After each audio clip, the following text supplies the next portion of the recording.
Blackstone Audiobooks presents Old Goriot by Honoré De Balzac. This book is read by Frederick Davidson.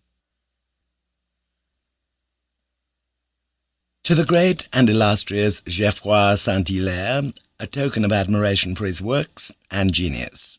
De Balzac.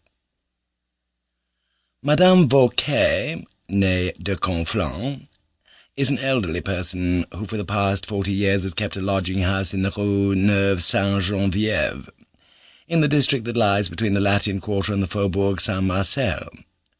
Her house, known in the neighbourhood as the Maison Vanquer, receives men and women, old and young, and no word has ever been breathed against her respectable establishment.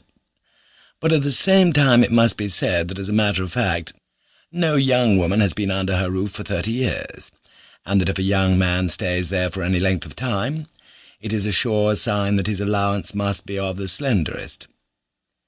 In 1819, however, the time when this drama opens, there was an almost penniless young girl among Madame Vanquer's boarders. That word, drama, has been somewhat discredited of late. It has been overworked and twisted to strange uses in these days of dolorous literature. But it must do service again here, not because this story is dramatic in the restricted sense of the word, but because some tears may perhaps be shed, intra et extra muros, before it is over. Will anyone without the walls of Paris understand it? It is open to doubt.